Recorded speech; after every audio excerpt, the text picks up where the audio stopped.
Hello all, my name is Krishna and welcome to my YouTube channel. So guys, today we'll be discussing our lecture 4 that is regarding bubble sort algorithm. First of all, we'll try to understand this, and after some time I'll be actually giving you a competitive programming which you have to solve by using sorting algorithms. Now there are many sorting algorithms like selection sort, bubble sort, merge sort. So we'll be discussing one by one, and based on that I'll also be giving you a problem statement at the end. And the solution will actually be discussed in the next video. So first of all, let us go ahead and try to understand how exactly bubble sort works, which is a pretty much algorithm altogether.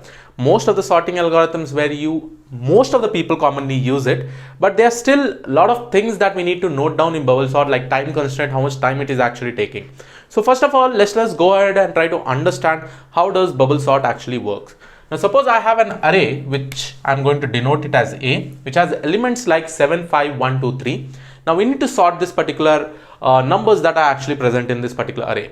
Now how does bubble sort actually work? So first of all, bubble sort actually considers the first element, okay?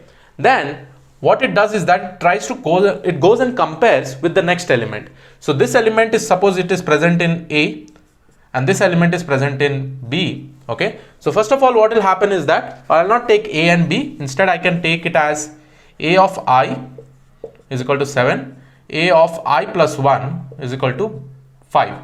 Then also I'll try to write a pseudocode so that it will be very easy for you to understand. Now this particular elements will actually be compared. Suppose if 7 is greater than 5, okay, now in this particular case 7 is greater than 5, then what we do is that we basically swap these elements. Now when we swap these elements, the first element actually becomes 5 and the next element actually becomes 7. After that, now after one sort, what will happen is that this 5 will be here, 7 will be here, 1 will be here, and 3 will be here. Then again the loop will get continued. Now we have the current pointer over here itself. This 7 and 1 is actually getting compared. Now again we can find out over here is that 7 is greater than 1. So again a swap will happen. Now in this particular case, 1 will again come to this particular side, then it will become 7, it will become 2, then 3. Then again the same step is actually repeated, where 7 will get actually compared to 2. Again 2 is actually smaller than 7, we have to swap it. So we have something like this.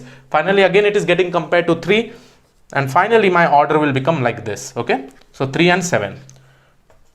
Now in my next loop, again the first element 5 is taken. It is going to get compared to the next element, like how we have compared over here. In my second loop, A of I will get now initialized to 5. Okay, then A of I plus 1 will get initialized to 1. Okay, then these two elements will be compared. Now what will happen is that as the comparison is happening, 5 is greater than 1, so we will be actually swapping it.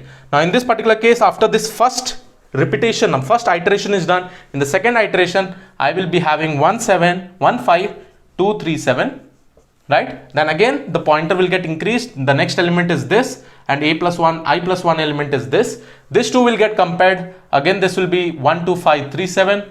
Okay, then after this two element will get compared. After it is getting compared, again 5 is greater than 3, so this will be swapped, and finally we'll be getting like this. Now when these two elements are getting compared, what will happen now? It is basically going to see that, okay, 5 is less than 7, it is not going to do the swap. Okay, so only the swap is basically happening when the previous element is greater than the next element. Now again in the third iteration, you can see all the numbers are actually ordered, so nothing will happen, no swap will actually happen. Okay, so this is the basic scenario of bubble sort, and after this we'll try to understand the pseudocode of bubble sort. Okay, and we'll try to see that how we can actually write a simple pseudocode. So let me just rub this quickly,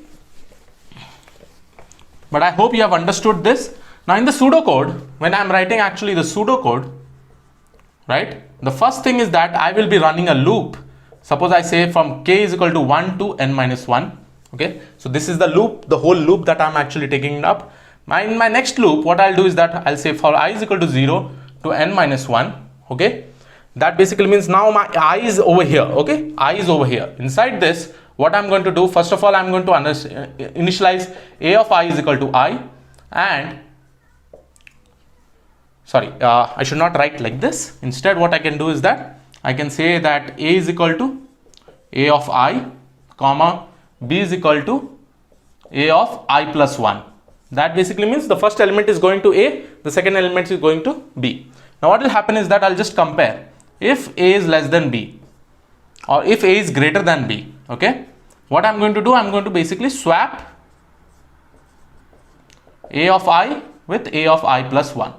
Okay, I'm going to swap it. Okay, or I don't have to take this A and B also. It is basically just creating in more memory. So I can actually swap it. After swapping it, what will happen? Again, this will be in another loop. Okay, then it will go again back. It will repeat this particular loop. The next element will be pointing here and here. Again, the same condition will be taking us. Again, it will be swapping. Okay, but when we reach over here in this particular situation, when I have 5, 7, when these two elements will be actually compared, this condition is not going to be true. So it is going to come out and it is getting repeated with respect to the outer loop. So after every 1 month cycle, what is going to happen is that first of all, one element will be compared with every other elements. Okay. Then in the second loop, the next element which is in the first, that is going to get compared with every other numbers. Then in the third condition, third loop, third iteration, what will happen, which is the element present in the first, that will be compared to all the numbers. Like this, after some n minus 1 number of steps, it is going to basically get sorted. Now the main thing that comes up is about the time constraint.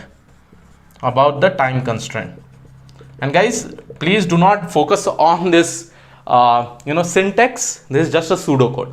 Now in time constraint, if I want to find out t of n, over here you can see that n minus 1 loop is basically taking place. So I'm going to write it as n minus 1 multiplied by n minus 1, the inner loop, that many number of times it is going to run. Then this I can consider it as c, because this is just one step process, right? One step. So we basically consider this as a constant.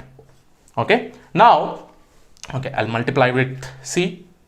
Okay. Now, if I try to multiply this, what will happen is that I'll be getting cn square plus cn minus c, right? So this is what I'm going to get. Over here you can see that n square is the maximum value that I'm actually getting. So my t of n is actually O of n square. So this is my worst case till this particular execution will take place.